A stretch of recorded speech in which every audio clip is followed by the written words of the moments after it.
Assalamualaikum warahmatullahi wabarakatuh.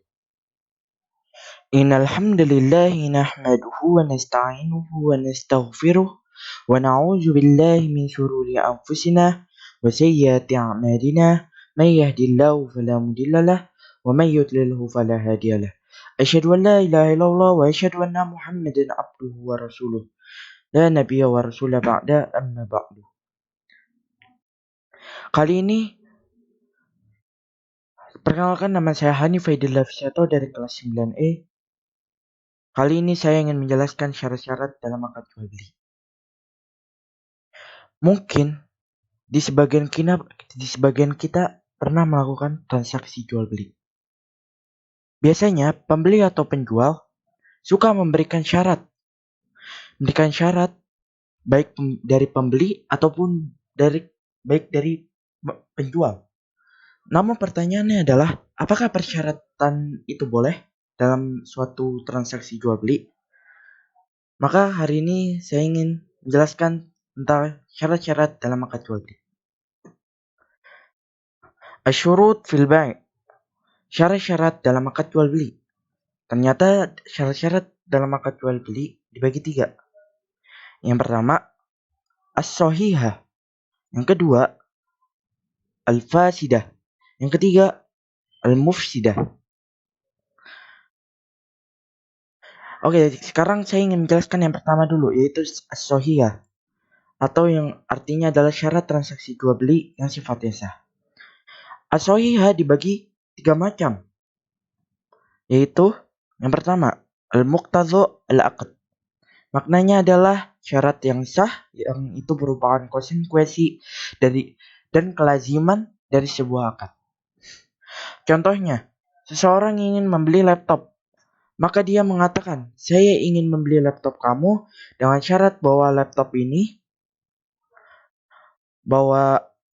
ini setelah saya bayar menjadi milik saya, atau setelah saya membeli laptop kamu ini, maka boleh saya memanfaatkan atau menggunakan laptop ini. Lalu hukum dari contoh ini apa? Hukumnya adalah sah, karena ia merupakan kelaziman dan konsekuensi dari sebuah akad, di mana ketika seseorang membeli satu barang, maka kepemilikan barang tersebut akan berpindah kepada pembeli. Yang kedua adalah al-musallahat al-aqd. Maknanya adalah syarat untuk kemaslahatan sebuah akad yang dilakukan. Contohnya adalah seseorang ketika ia membeli sesuatu dengan cara kredit, maka sang penjual mempersyaratkan, saya mau menjual barang ini dengan kredit kepada kamu, dengan syarat kamu mendatangkan seseorang yang menjamin bahwasanya kamu akan membayar kreditan kamu. Atau kalau kamu tidak mampu untuk membayarnya, saya akan tagih penjamin kamu. Atau pembeli mau menjual suatu barang dengan cara kredit dengan membawa sertifikat rumahnya atau KTP-nya. Dan hukumnya ini adalah sah. Yang ketiga adalah nafa'a fil mabi'. Maknanya adalah syarat yang sah untuk manfaat barang yang dijual belikan. Contohnya, seseorang membeli suatu barang dan dia mempersyaratkan bahwa barang ini kamu antar ke rumah saya, atau seketika seseorang membeli motor, maka pembeli mengatakan, saya mempersyaratkan untuk membeli motor ini agar kamu mencucinya terlebih dahulu. Maka hukumnya sah. Bagaimana jika syarat ini tidak dilaksanakan? Maka pihak yang mengajukan syarat itu berhak untuk membatalkan jual belinya, atau yang bisa disebut memiliki hak untuk membatalkan jual belinya tersebut. Yang kedua adalah al-fasidah, atau syarat yang rusak. Contohnya apa? Contohnya adalah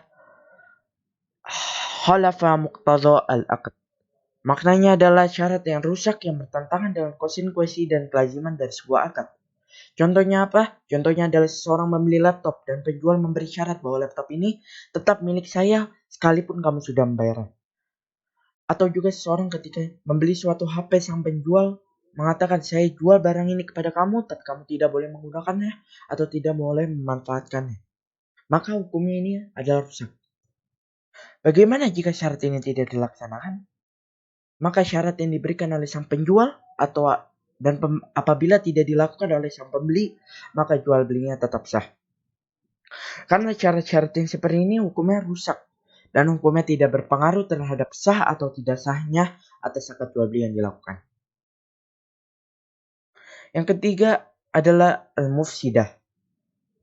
Syarat atau artinya syarat dalam jual beli yang rusak dan bisa merusak akad jual beli. Al-mufsidah dibagi 3 macam. Yang pertama, jam'u syartain. Maknanya, syarat yang mengumpulkan dalam transaksi akad tersebut mengumpulkan 2 syarat atau lebih. Contoh, misalkan seseorang membeli motor, tapi dia mempersyaratkan saya mau membeli motor ini dengan syarat kamu harus mencucinya, kemudian memperbaiki suatu hal yang bermasalah di motor tersebut. Dan nanti setelah dibenahi semua hal yang bermasalah, kamu harus membawa motor ini ke tukang servis untuk menservis motor ini. Maka hukumnya rusak dan dapat merusak dan atau membatalkan akad jual belinya yang dilakukan. Yang kedua adalah syartu akad akhar.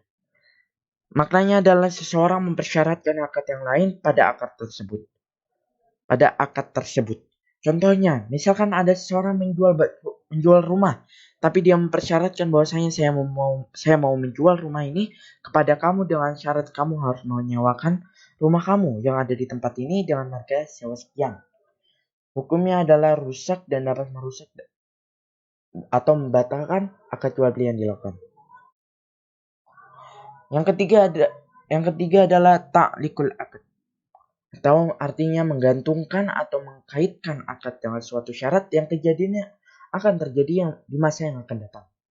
Contohnya, seseorang mengatakan saya akan jual alat ini jika orang tua saya mengizinkan untuk menjual alat ini, atau saya membeli alat ini jika orang tua saya mengizinkannya.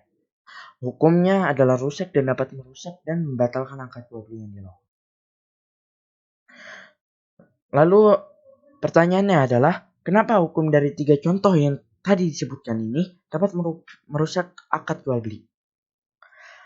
Jawabannya adalah karena di situ terdapat sifat horor atau ketidakpastian atau ketidakjelasan pada suatu akad. Hadza wa sallallahu ala nabiyyina Muhammad. Syukran katsiran. Assalamualaikum warahmatullahi wabarakatuh.